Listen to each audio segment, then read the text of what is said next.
everyone, and thanks for joining me. Today I'm super excited to share with you my new sublimation oven. This is a sublimation oven. This was made for sublimation. This isn't a toaster oven. This isn't anything other than a sublimation oven. This came from Heat Transfer Warehouse, and I am so excited about it. It makes it super easy. There's no second guessing. There's no putting a thermometer in there to make sure your temperature stays up, because this is made for sublimation. Now, I've got mine all set up. I love that it's nice to look at. It doesn't look like I have a toaster oven in my craft room. So it's really nice to look at. It's beautiful. It's got a very nice, very easy to set display. Now, this does come in Celsius, but the book that comes with it, I don't know where I set it, gives you instructions, and you can easily convert those settings. Most everything that you're going to be sublimating is going to be at 195 Celsius, which is about 383 degrees Fahrenheit. So that's all very, very easy. So there's just two knobs. There's one here and one here. This one sets the temperature. This one is your start and stop.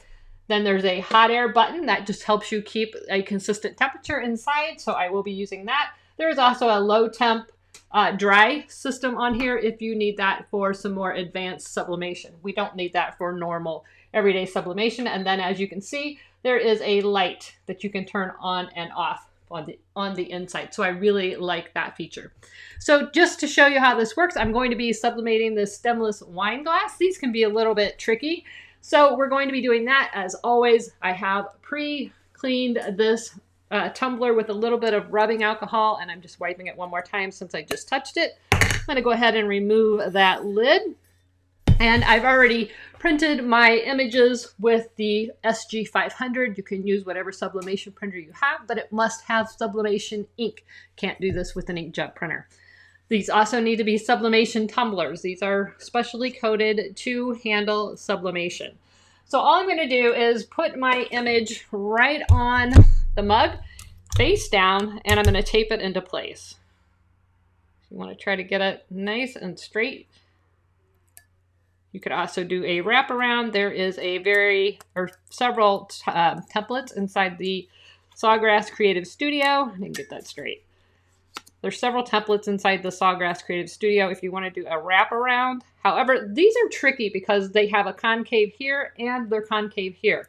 So they're very hard to fit inside a mug press of any type.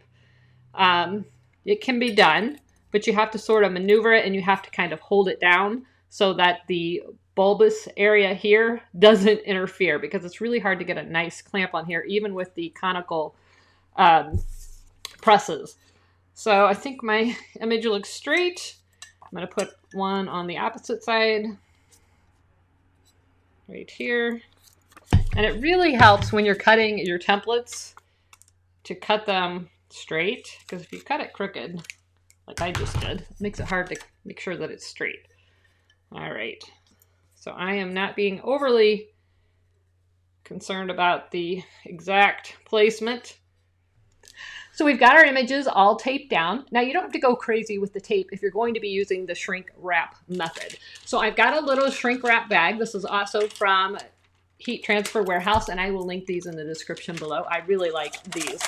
So I'm just going to place that over the mug or the tumbler, and I'm going to tuck the inside right inside the mug, just like so. And I'm going to make sure that I got plenty of room on the bottom to make sure that it's going to go around. I'm going to take my heat gun, and you don't need a fancy heat gun. I just got a new one. I can link this one in the description below. I really like this one, but you don't need a fancy one. You can use just a little tiny handheld. But you're going to go ahead and heat this up, and it's going to shrink around the mug. So let's go ahead and do that.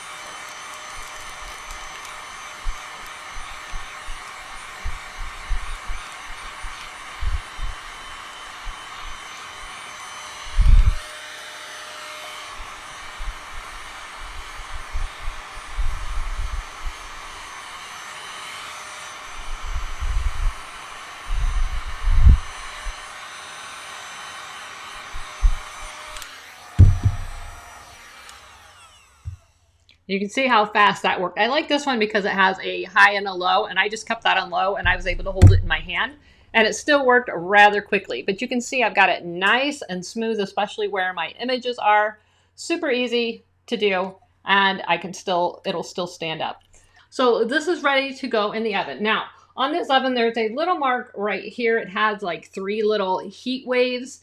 And once those are off, the oven is preheated. It does take about 5 to 7 minutes to preheat it to the correct temperature. So we're gonna let that finish preheating, and then as soon as it's ready, I'll be right back and we're gonna throw this in. Okay, our oven has come to temperature. I've got the temperature at 195 Celsius. We're at 5 minutes. We're gonna place it in and hit start. So we're gonna let that count down 195 for 5 minutes. Now, it does come with a booklet that has recommended settings. Most of your blanks, you can go to the website where you purchase the blanks and they will tell you the recommended settings, but that's pretty standard. This is a stainless steel stemless wine glass. So 5 minutes at 385, 383 Fahrenheit, 195 Celsius. So I'll be right back as soon as the timer's up. So we have about 2 minutes left on the timer, and while we're waiting, I just want to remind you that this is Heat Transfer Warehouse's 11th birthday, and to celebrate, they're letting me give away 11 sets of sublimation blanks to 11 of you. Now, I've already announced 6 of them on previous videos, and only 1 of them were claimed. So I'm going to announce the other 10 in the comments below this video. If you want to be entered to win, make sure that you leave a comment in the description or in the comment section below this video. You'll have 24 hours to claim your prize. That way I can get those names into Heat Transfer Warehouse and they can send you their prizes. So we're just about done. We're just waiting for that timer to come off. And you can see the images start to come through the back side as this is developing. That's a good sign that your sublimation is ready. So I can see it starting to show up. I don't know if you can see that, but I can see my image coming through that shrink wrap and through that transfer paper. So that's encouraging. It's a great sign that you're going to have a nice transfer. Here we go.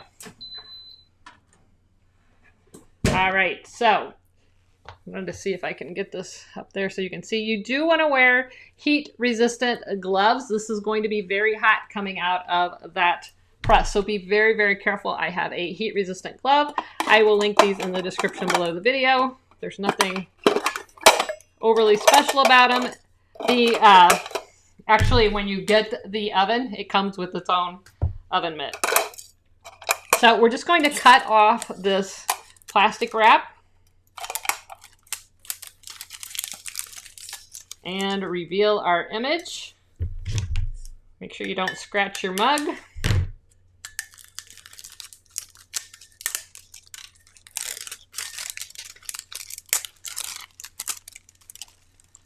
And here we are.